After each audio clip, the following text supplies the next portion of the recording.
Hola, buenas tardes. Les habla Marianela Vélez, directora de la base local del movimiento Libertad Venezuela en Caracas.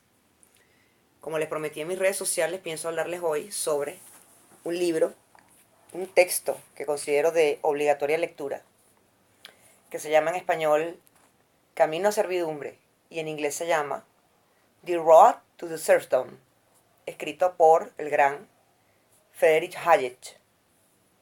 Perdón, Hayek. Bien, este libro es una de las Biblias, consideraría yo, del pensamiento liberal. Este libro fue escrito en 1944 en Reino Unido. Podría decirse que una de las cunas más importantes del capitalismo, ya que allí se produjo la revolución industrial en el siglo XVIII. Bien, vamos con el libro. El libro como tal es una explicación bastante diáfana y en mi opinión bastante entretenida, bastante clara de lo que viene siendo el problema socialista.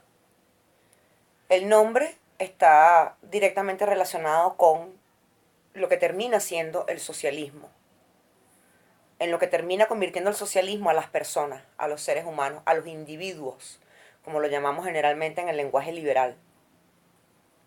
Bien, esto es un resumen, esto no pretende ser tampoco una explicación exhaustiva hasta el último detalle, hasta la última idea, hasta el último planteamiento del libro. Esto es simplemente un redondeo para que aquellas personas que tienen cierta riña, por así decirlo, con la lectura, para aquellas personas que no son muy dadas a leer, yo considero importante que existamos quienes expliquen de manera más diáfana y de manera menos engorrosa, por así decirlo, en qué consisten los textos liberales, para la comprensión de aquellos que se sienten más identificados con ver un video y ver una persona hablando que sentarse frente a un texto, cosa que no justifica que exista la flojera o el rechazo por leer. Yo siempre recomiendo leer todo lo que se pueda, yo trato de hacerlo, de hecho lo hago en mis ratos libres, pero siempre está bien que alguien explique con sus propias palabras y con su propia capacidad de interpretar algún texto para que quienes definitivamente no se sienten capaces o les cuesta comprender o no tienen la voluntad de sentarse a leer un texto de esta magnitud. Entonces es bueno siempre que alguien explique, que alguien converse de manera didáctica sobre el contenido de un texto. En este caso, Camino a Servidumbre. El libro, como ya les comenté, fue escrito en 1944, finalizando la Segunda Guerra Mundial en Reino Unido. Bien, básicamente, ¿cuál es la esencia del libro? ¿Y por qué se llama Camino a Servidumbre? Porque no es otra cosa que la observación que hizo este gran teórico del liberalismo sobre lo que ocurre con las personas, con las sociedades, bajo el yugo socialista. Y ojo, que esto es muy importante y es una cosa que muy poca gente sabe o muy poca gente es capaz de discernir. Pero una vez leído este texto, una vez comprendido este texto, se logra distinguir una cosa que considero que es muy importante. La presunta diferencia entre regímenes nazistas o fascistas y el bolchevismo, por así llamarlo, en ese momento protagonizado por la Unión Soviética y por líderes como Lenin y Stalin. Bien, después de lo que sufrió Alemania bajo el yugo nazi, países como Italia también, bajo el gobierno de Benito Mussolini, mejor conocido como el Duce, Friedrich Hayek hace una observación sobre las consecuencias humanas y materiales una vez vividos regímenes de esta naturaleza y hace una comparación con regímenes como el de la Unión Soviética. Para aquellos que piensan que el fascismo y el nazismo son ideologías de derecha, este libro deja muy claro que eso no es cierto, que al final estas ideologías son hermanas o son sustancialmente semejantes o iguales, se podría decir, al comunismo soviético de aquel entonces, que ya había sometido desde octubre de 1917, o empezó a hacerlo, a la gente a una condición de servidumbre. Servidumbre en este caso de quién? Del Estado, del todopoderoso Estado, del omnipotente Estado. Ese que combatimos los liberales, sobre todo aquellos que nos llamamos o nos hacemos llamar anarcocapitalistas, que estamos en contra de todo tipo de Estado, que vamos más allá del liberalismo clásico. Y eso es otra cosa que voy a explicar en otro video porque no quiero complicar la explicación sobre este texto con mis opiniones personales o mis concepciones personales o la postura que yo puedo tener sobre el pensamiento liberal. Ya eso es una cuestión que tiene que ver conmigo y no con el texto que hoy me ocupa. Bien, retomando la idea del libro, Hayek hace una comparación entre los regímenes nazistas, como el de Alemania, fascistas, como el de Mussolini, que son básicamente lo mismo. Inclusive podemos incluir a Francisco Franco Bahamonde en España, con un régimen de corte fascista. ¿En qué se basa Hayek para hacer esta comparación? En la sencilla y lisa razón de que existe un estatismo que lleva a cabo un concepto comunista o socialista, a quien, por cierto, Hayek considera lo mismo. Bien, los regímenes fascistas y nazis estructuralmente vienen a ser lo mismo que los regímenes comunistas, ya que existe un estatismo gigantesco y un concepto muy importante que es aplicado en todos estos regímenes, bien sea bolchevique, bien sea nazi, bien sea fascista: el estatismo y la planificación central.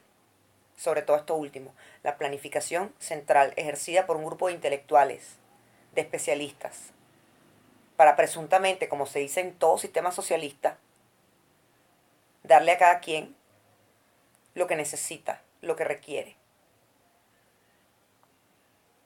En ese sentido, no se puede negar que estos regímenes que consideramos de derecha mala, o que algunos equivocadamente consideran de derecha mala, u otro tipo de derecha, como me dijo alguien en estos días, a partir de ese concepto desmontamos este mito de que esos regímenes pueden ser llamados o considerados derecha, porque básicamente no lo son.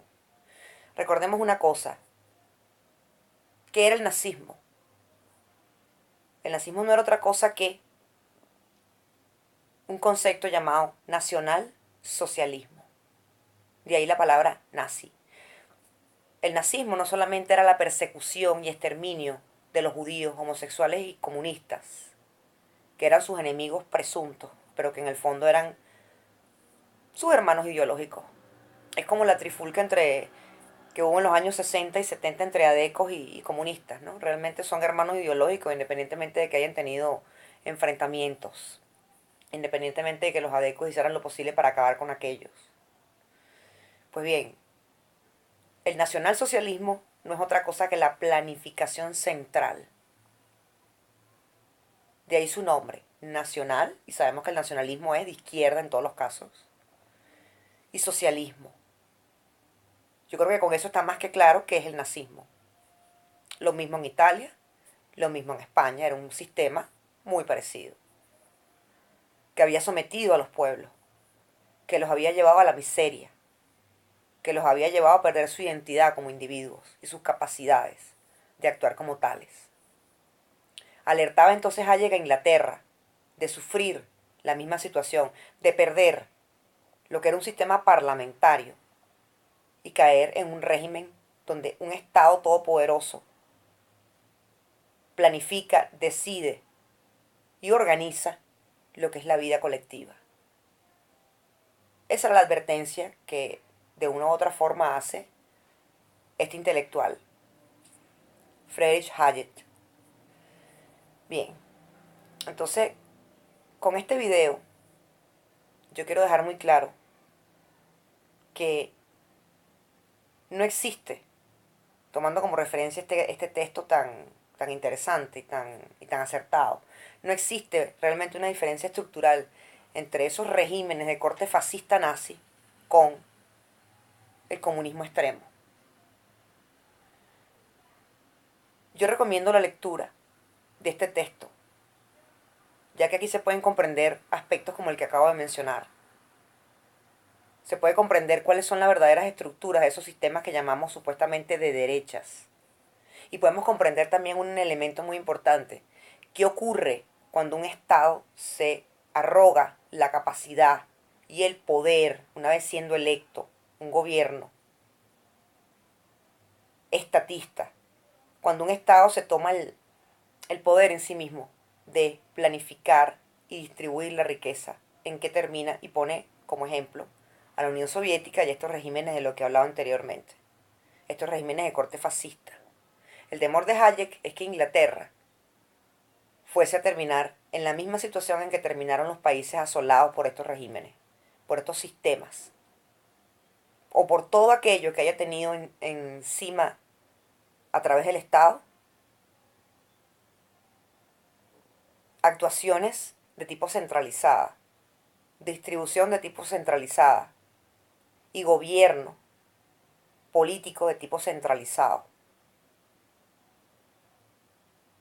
¿Qué ocurre cuando esto sucede?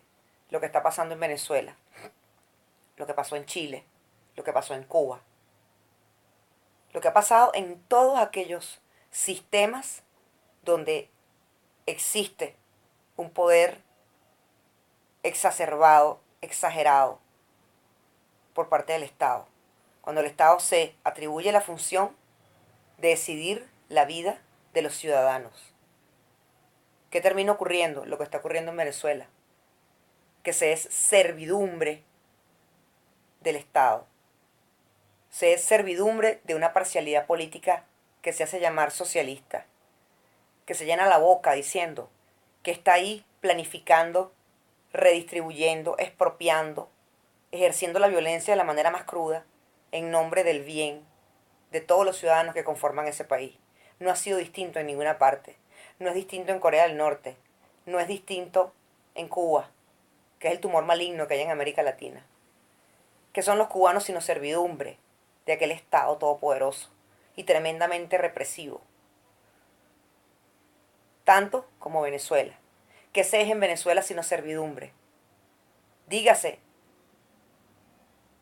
o díganme, ¿en qué país que no se haya aplicado el socialismo y estas fórmulas de planificación central, en qué país no se ha sido servidumbre o no se es servidumbre de un Estado todopoderoso conformado por una cúpula de corruptos, de ladrones, de gente sin principios, que viven como unos príncipes mientras la gente pasa hambre y es efectivamente servidumbre? Si trabajas en una institución del Estado, tienes que obedecer con la cabeza agacha y no puedes hacer ninguna clase de crítica. Por eso es que yo, y me pongo como ejemplo, siendo licenciada en estudios internacionales, me he negado sistemáticamente a trabajar con el Estado. Porque a mí nadie me va a callar la boca. Porque yo no voy a ser servidumbre. Porque yo me reconozco como individuo y yo tengo el derecho a opinar, a sentir y a disentir.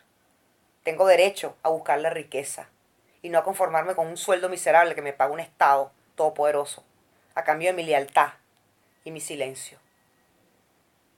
Entonces, por eso es importante la comprensión de este libro, la lectura de este libro. Yo recomiendo leerlo más allá de que esté dando una explicación.